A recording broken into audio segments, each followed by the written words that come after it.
আরে কোন দেশে যাইবা তুমি, কন্যা কোন দেশে যাইবা তুমি, সকলকে ভালাইয়া রে চিন্তা করো রে মন কই যাইবা রে, বলো চিন্তা করো রে মন কই যাইবা। আরে মরা দেহে মশা মাছি থাকিবে বসিয়া, আরে মরা দেহে মশা মাছি থাকিবে বসিয়া, আর দিতে পারবে না তুমি, আর দিতে পারবে না তুমি তাদেরকে সরাইয়া রে চিন্তা করো রে মন কই যাইবা রে, বলো চিন্তা করো রে মন কই যাইবা। গভীর মনোযোগ। বলখের বাদশা হযরত ইব্রাহিম বিন আদহাম রাহমাতুল্লাহি আলাইহি, আমার বাবারা, তিনি একদিন দামি বিছানার মধ্যে শুয়ে আছে, রাজপ্রাসাদের মধ্যে শুয়ে আছে, দামি খাটের মধ্যে শুয়ে আছে। রাজা বাদশারা কিন্তু বাজান দামি দামি বিছানার মধ্যে ঘুমায়। বাজান জোরে বলুন কথা ঠিক কিনা? বলখের বাদশা হযরত ইব্রাহিম বিন আদহাম রাহমাতুল্লাহি আলাইহি, তিনি বাজান দামি বিছানার মধ্যে শুয়ে আছেন। রাত যখন গভীর হলো, সুবহানাল্লাহ, তখন কিন্তু রাত গভীর হয়ে গেছে। জোরগণ কথা ঠিক কিনা? রাত যখন গভীর হলো, বাদশা ইব্রাহিম বিন আদহাম রহমাতুল্লাহি আলাইহির বিল্ডিং এর ছাদের উপরে আমার বাবারা ঠক ঠক ঠক ঠক করে বাজান শব্দ হচ্ছে। মনে হচ্ছে কে যেন ছাদের উপরে দৌড়াদৌড়ি করতেছে। মনে হচ্ছে কেউ যেন হাতের মধ্যে লাঠি লইয়া ছাদের উপরে হাঁটতেছে। সবাই জবানটা খুলে বলুন আল্লাহু আকবার। রাত 12টার পর যদি রাত যদি গভীর হয়ে যায়, ওই গভীর রাত্রি যদি আপনার টিনের ঘরের চালের মধ্যে ঠক ঠক করে শব্দ হয়, বাজান মনের মধ্যে একটা ভয় আসবে কি আসবে না? জোরে জোরে কন্যা, ভয় আসবে কি আসবে না? আপনি যদি ঘুমিয়ে যান, ঘুমানোর পর যদি আপনার বিল্ডিং ঘরের ছাদের উপরে ঠক ঠক করে শব্দ হয়, আওয়াজ হয়, মনে হয় কে যেন বিল্ডিং এর ছাদের উপরে দৌড়াদৌড়ি করতেছে, হাঁটতেছে। মনের মধ্যে কিন্তু বাজানো অবশ্যই একটা ভয় কাজ করবে। হযরত বাদশা ইব্রাহিম বিন আদহাম রহমাতুল্লাহি আলাইহি, তিনি বিছানার মধ্যে শুয়ে শুয়ে ঠক ঠক শব্দটা শুনতেছে। আর তিনি ভাবতেছে, আমার এই বিল্ডিং এর ছাদের উপরে রাত গভীর হয়ে গেল, কে আমার বিল্ডিং এর ছাদের উপরে হাজির হয়ে গেল, কে আমার বিল্ডিং এর ছাদের উপরে আওয়াজ দিচ্ছে। বাজানে রে, হযরত ইব্রাহিম বিন আদহাম রহমাতুল্লাহি আলাইহি ছাদের দিক নজর করে, বিল্ডিং এর ছাদের দিক খেয়াল করে, নজর করে জোরে একটা ডাক দিলেন, কে আমার বিল্ডিং এর উপরে ঠক ঠক করে শব্দ করছো? সবাই জবানটা খুলে কইতেন আল্লাহু আকবার। বাজান, ছাদের উপর থেকে একটা শব্দ আসছে, সুবহানাল্লাহ। রুমের ভিতর থেকে বলছে, আপনি কে? আমার ছাদের উপরে। ছাদের উপর থেকে একটা শব্দ আসছে। তিনি বিছানায় শুয়ে শুয়ে শুনতেছে। ও আমি হইলাম একজন উটের রাখাল। সুবহানাল্লাহ। আমার একটা উট হারিয়ে গেছে, আমার হারানো উটটাকে খোঁজার জন্য আমি বিল্ডিং এর ছাদের উপরে আসছি। সবাই জবানটা খুলে কইতেন না সুবহানাল্লাহ, সবাই জবানটা খুলে কইতেন না আল্লাহু আকবার। বাদশা ইব্রাহিম বিন আদহাম রহমাতুল্লাহি আলাইহি তিনি আশ্চর্য হয়ে গেলেন। উট যদি হারানো যায় খুঁজবে জঙ্গলে, উট যদি হারানো যায় খুঁজবে হাটে, খুঁজবে বাজারে, কিন্তু বিল্ডিং এর ছাদের উপরে আবার উট কিভাবে আসে? আল্লাহু আকবার বলেন। তিনি ভাইবা আবার ওই ছাদের দিক নজর দিয়া কয়, আপনি উটের রাখাল, আমার বিল্ডিং এর ছাদের উপরে ঘোরাফেরা করতেছেন, কারণটা কি? উটের রাখাল ডাক দিয়া কয়, আমার হারানো উটটাকে ছাদের উপরে খুঁজতেছি। আবার ওই বিল্ডিং এর ভিতর থেকে রুম থেকে সেগুন কাঠের খাটের বিছানা থেকে বাদশা ইব্রাহিম বিন আদহাম ডাক দিয়া কয়, আপনি কি পাগল হইয়া গেলেন নাকি? আপনি কি বোকা নাকি? উট যদি হারানো যায় খুঁজবে জঙ্গলে, উট যদি হারানো যায় খুঁজবে বনে, উট যদি হারানো যায় খুঁজবে হাটে বাজারে, বিল্ডিং এর ছাদের উপরে কি করে কিভাবে উট আসতে পারে? আবার বিল্ডিং এর ছাদের উপরে আরেকটা আওয়াজ আসছে। বাদশা ইব্রাহিম বিন আদহাম কিন্তু বিছানার মধ্যে শুয়ে রয়েছে, কথা বলতেছে, উপর থেকে শব্দ আসতেছে, তিনি বাজান উত্তর দিতেছে। সবাই জবানটা খুলে কইতেন না সুবহানাল্লাহ। আরে হারানো উট বিল্ডিং এর ছাদের উপরে কিভাবে পাওয়া যায়? আপনি কি বোকা নাকি? উপর থেকে শব্দ আসলো, আমি বোকা না, বোকা হইলেন আপনি। কি আমি বোকা না, বোকা হইলেন আপনি। হাইরে, আপনি বলেছেন হারানো বিল্ডিং এর ছাদের উপরে কিভাবে আসে? হারানো বিল্ডিং এর ছাদের উপরে পাওয়া সম্ভব না, উপর থেকে শব্দ আসতেছে, হযরত ইব্রাহিম বিন আদহাম শুনতেছে। সবাই জবানটা খুলে কইতেন না সুবহানাল্লাহ। আপনি বলেছেন বিল্ডিং উপরে হারানো উট পাওয়া সম্ভব না, বিল্ডিং এর উপরে হারানো উট পাওয়া যেমনি ভাবে সম্ভব না, আরামের বিছানার মধ্যে ঘুমায়া ঘুমাইয়া, জাজিমের উপরে ঘুমায়া ঘুমাইয়া, দামি দামি কম্বল লাগাইয়া ঘুমাইয়া ঘুমাইয়া আল্লাহ রাসূল পাওয়া সম্ভব না। হযরত বাদশা ইব্রাহিম বিন আদহাম তিনি ভাবতেছে, আসলে এই হুঁশিয়ারিটা আমাকে কে দেওয়ার জন্য আসলো? জবানটা খুলে বলতেন আল্লাহু আকবার। জবান খুলে বলুন ইয়া রাসূলুল্লাহ। হারানো ছাদের উপরে যেমনি ভাবে পাওয়া সম্ভব না, আরামে ঘুমায়া ঘুমায়া আল্লাহ রাসূল পাওয়া সম্ভব না। এতটুক এই কথাটা বলে আমার বাবারা বন্ধুরা সারা শব্দ বন্ধ হয়ে গেছে, আর কোন চাউন রুমের ভিতরে আসে না। বাদশা ইব্রাহিম বিন আদহাম কয়, আসলে তো কথাটা সত্য। সবাই জবানটা খুলে কইতেন না সুবহানাল্লাহ। তিনি ভাবতেছে, আমার বাবারা বন্ধুরা রে, বাদশা ইব্রাহিম বিন আদহাম এই উপর থেকে যখন শব্দ আসা বন্ধ হয়ে গেল, তিনি ভাবতেছে ভাবতেছে ভাবতেছে, আমার বাবারা বন্ধুরা রে, ও কোন গুনাগুর গ্রামের বাবারা বন্ধুরা রে, অন্তরের কান লাগান। বাচ্চা ইব্রাহিম বিন আদহাম পাগল পাড়া হয়ে গেল।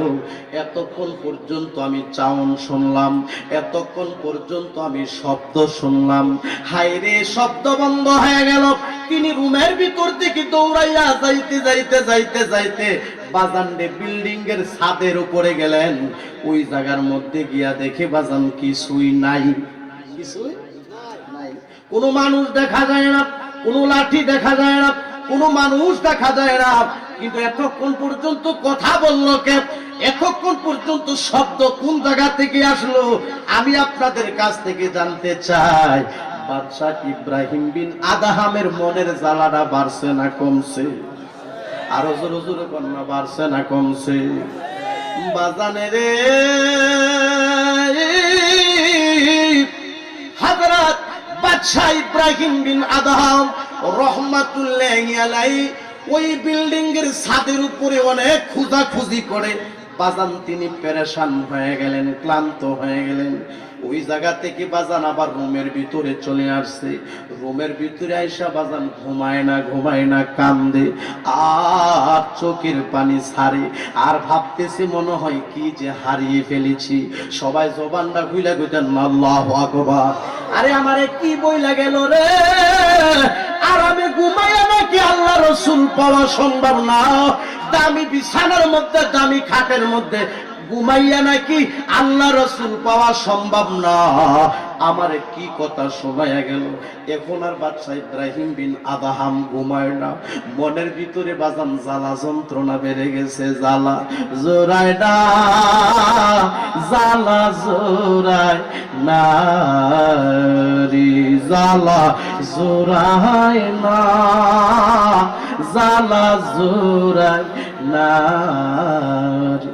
বাজান হেদায়েতের মালিক, একটু কথা বলেন বাজান, হেদায়েতের মালিক কে? আরে ভিতরে লাগিয়া আছে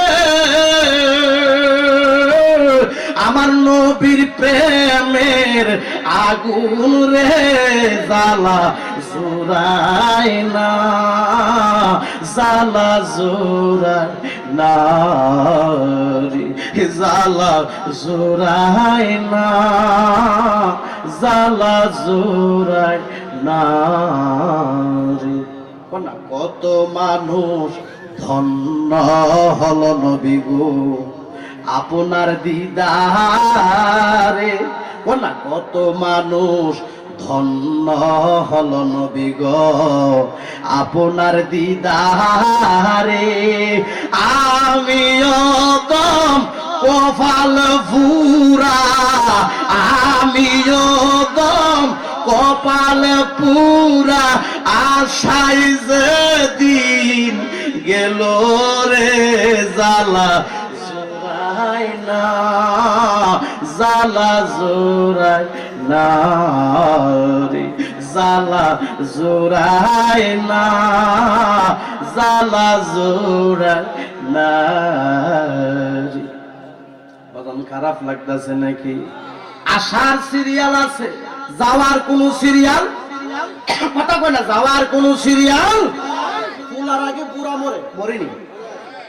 আবার বুড়ার আগে ফুলা মরে, মার আগে মেয়ে মারা যায়, আবার মেয়ের আগে মা মারা যায়, যায়নি বাজার? আহারে জানি না আজকের মাহফিল কার জন্য যে জীবনের শেষ মাহফিল। আপনারাও কিন্তু আরামের বিছানা ছাইরা দিয়া বেহেশতের বাগানে বসে গেছেন। জোরে জোরে কন্যা, কথা ঠিক কিনা? রাত 12টার পর হয়ে গেছে, 1টার কাছাকাছি কম্বল ফালাইয়া, বালিশ ফালাইয়া, হাইরে আরামের বিছানা ছাইরা দিয়া জান্নাতের বাগানে বৈশা বৈশা সুবহানাল্লাহ বলতেছেন, আল্লাহু আকবার বলতেছেন, নবীর মহব্বতে দুরূদ শরীফ পড়তেছেন। আমি বলতে চাই, এই আল্লাহর ওলির দরবার থেকে আমার বাবারা বন্ধুরা রে, এই জান্নাতের বাগান থেকে আপনার আমার জীবনের গুনাহ মাফ কইরা দিয়া আমার আল্লাহ ওলি বানাইতে পারে কি পারে না? নারে তাকবীর, নারে রিসালাহ, সুন্নি মহাসম্মেলন জিন্দাবাদ। সবাই জবানটা খুইলা বলি আল্লাহু আকবার, সবাই জবানটা খুইলা বলি ইয়া রাসূলুল্লাহ। বাজান আমি বলতেছিলাম বাদশা ইব্রাহিম বিন আদহাম রহমাতুল্লাহি আলাইহির কথা। আমার বাবারা, বন্ধুরা, মনোযোগ দেন, আমি বেশি দেরি করব না। বাজানে রে, হযরত বাদশাহ ইব্রাহিম বিন আদহাম রহমাতুল্লাহি আলাইহি বিছানার মধ্যে বাজান আয়েশা টেনশন করতেছে, ভাবতেছে কে আসলো আমার বিল্ডিং এর ছাদের উপরে। হুঁশিয়ারিটা যে দিল, আসলে কথাটা তো সত্য। সবাই জবানটা খুইলা কইতেন না সুবহানাল্লাহ? সবাই জবানটা খুইলা বলুন আল্লাহু আকবার। বাজান রে, তিনি ভাবতে ভাবতে ভাবতে ভাবতে বাজান তিনি আবারও একটু ঘুমিয়ে গেলেন। হঠাৎ করে আবার ওই বিল্ডিং এর ভিতরে ঠক ঠক ঠক ঠক করে বাজান শব্দ হচ্ছে। বাজান রে, হযরত বাদশাহ ইব্রাহিম বিন আদহাম রহমাতুল্লাহি আলাইহি ডাক দিয়া কয়, কে আমার এই রাজপ্রাসাদে, কে আমার এই বাড়িতে আবার শব্দ চলে আসলো? ও আমি হইলাম একজন মুসাফির। আমি কি একজন মুসাফির? আচ্ছা ঠিক আছে, আপনি মুসাফির, আমি কি করব? আবারও শব্দ চলে আসলো, আমি একজন মুসাফির, আমি তোমার এই মুসাফির খানায় একটা রাত্র থাকার জন্য এসেছি। সবাই জবানটা খুলে কইতেন না সুবহানাল্লাহ? বাদশাহ ইব্রাহিম বিন আদহাম রহমাতুল্লাহি আলাইহি ডাক দিয়া কয়, এই এটা আবার কিভাবে মুসাফির খানা হয়? আমার এই বিল্ডিং এর চতুর্দিক দিয়া বহুত প্রহরী রয়েছে, পাহারাদার রয়েছে। আমার এই বিল্ডিং এর ভিতরে, রাজপ্রাসাদের ভিতরে আপনি কেমনে ঢুকলেন, কেমনে আসলেন? শব্দ শুনতেছি। বাজান রে, হযরত বাদশাহ ইব্রাহিম বিন আদহাম রহমাতুল্লাহি আলাইহি বলেন, ওইটা তো হলো বড় একটা বাড়ি, এটা তো হলো বড় রাজপ্রাসাদ, এটা হলো রাজমহল। এই মহলটাকে আপনি মুসাফির খানা কেন বললেন? মুসাফির খানা আপনি কেন বললেন? ওইটা তো আসলে মুসাফির খানা, তাতে কোনো সন্দেহ না। জোরে বলুন বাজান, কথা ঠিক কিনা? আমরাও মনে করি এই পৃথিবীতে আমরা অল্প কয়েকটা দিনের জন্য আসছি, আমাদের জন্য এই দুনিয়াটা মুসাফির খানা। জোরে বলুন বাজান, কথা ঠিক কিনা? এই দুনিয়ায় মুসাফির খানা তোমরা জানো না, কত মানুষ আইল গেল রইল না। বলো, কত মানুষ আইল গেল রইল না। কার বাবা রে, কার বাগরো আল্লাহ, কার বাকি 3.5 হাত মাটির নিচে ঘর বাড়ি। বলো, 3.5 হাত মাটির নিচে ঘর। কিসের টাকা, কিসের বেড়াগিরি, কিসের অহংকার? বহু মানুষ, আমার বাবারা, বন্ধুরা, বড় বড় কথা বলে, অহংকারী করে, তাদের মধ্যে হিংসা রয়েছে।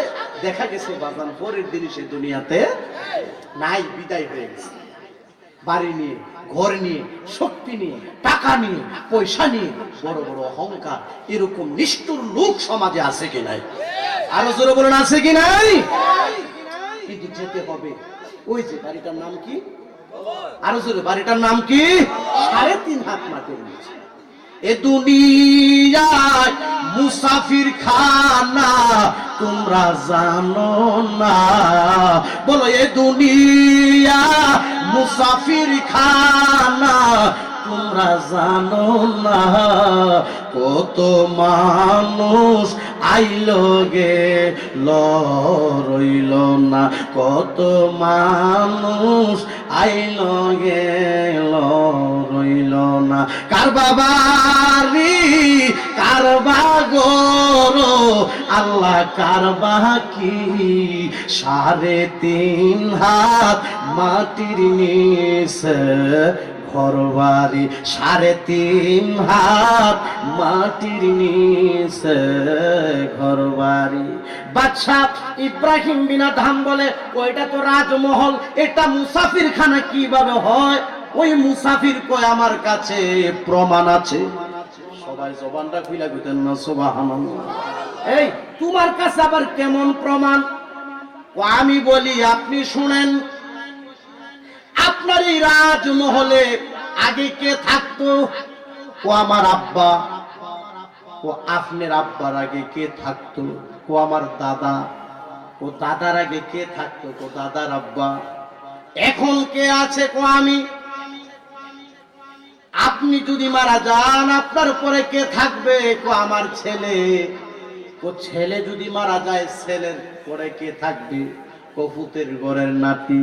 ও নাতির পরে কে থাকবে? ও নাতির ঘরের সুতি। নাতির ঘরের ফুতি, ফুতির ঘরের সুতি। আচ্ছা ঠিক আছে, পূর্বে যারা ছিল তারা আছেনি? ও নাই। আপনি থাকবেননি? ও না, চলে যেতে হবে ওই বাড়িতে যেই বাড়ির নাম হলো কবর। আচ্ছা ঠিক আছে, আপনার ছেলে বাড়িতে থাকবে, সারা জীবন থাকতে পারবে? ও না, সারা জীবন থাকবে না। দেখা গেছে আপনার ফুতের ঘরের নাতি থাকতে পারবে কোনা, নাতির ঘরের ফুতি থাকতে পারবে কোনা, ফুতির ঘরের সুতি থাকতে পারবে কোনা। তো তাইলে বোঝা গেল পূর্বে যারা আসছে একের পর এক আসছে আবার চলে গেছে, আপনিও আসছেন আবার চলে যাবেন। আপনার পরে আপনার ছেলে, ছেলের ঘরের নাতি, নাতির ঘরের ফুতি, ফুতির ঘরের সুতি, এইভাবে মানুষগুলি বাস করবে স্থায়ীভাবে। কেউ এই রাজমহলে থাকতে পারবে না। তাহলে এটা স্থায়ীভাবে যেহেতু থাকা যাবে না, এটা কোন রাজমহল নয়, এটা হলো মুসাফির খানা। এটা কি? মুসাফির খানা। হায়রে মুসাফির খানা প্রমাণ করে দিয়ে, মুসাফির খানা এই কথাটা বুঝাইয়া দিয়া ওই মুসাফির আবার নাই। মুসাফির আবার নাই। আমার বাবারা বন্ধুরা রে, এবার বাদশা ইব্রাহিম বিন আদহাম রহমাতুল্লাহি আলাইহি বাজান, তিনি আরো মনের জ্বালা বেড়ে গেছে। তিনি ভাবতেছে হায় রে, আসলে একটা মুসাফির খানা। এই বাড়িতে পূর্বে আমার অনেক লোকজন ছিল, তারা তো নাই। আমি একদিন থাকবো না, আমার ছেলেও একদিন থাকবে না, আমার নাতিও একদিন থাকবে না, আমার পুতিও একদিন থাকবে না, থাকবে না, থাকবে না, কেউ থাকবে না। সুন্দর পৃথিবী ছেড়ে যেহেতু চলেই যেতে হবে, ওই বাড়িতে যেই বাড়ির নাম কবর, কবর, কবর, যেহেতু চলেই যেতে হবে, ওই জায়গাতে ঈমান ও আমল নিয়ে কবরে যেতে হবে।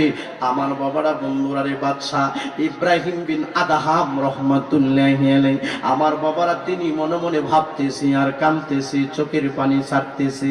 এই করতে করতে করতে করতে করতে গো বাদশা ইব্রাহিম বিন আদহাম রহমাতুল্লাহি আলাইহি বাজান, তিনি এই রাজমহলটা ছেড়ে দিলেন। রাজমহল ছেড়ে দিয়ে দামি দামি পোশাক গুলি খুলে সালার চট পরিধান করে, আমার বাবারা বন্ধুরা রে, সাধারণ পোশাক পরিধান করে আমার বাবারা তিনি বলতেছে হায়রে, যেহেতু দাবি দাবি বিছানার মধ্যে তো আরাম কইরা আল্লাহ রাসূল পাওয়া সম্ভব না, যেহেতু যেতে হবে, আমার এই মুহূর্তে সাধনা করার প্রয়োজন।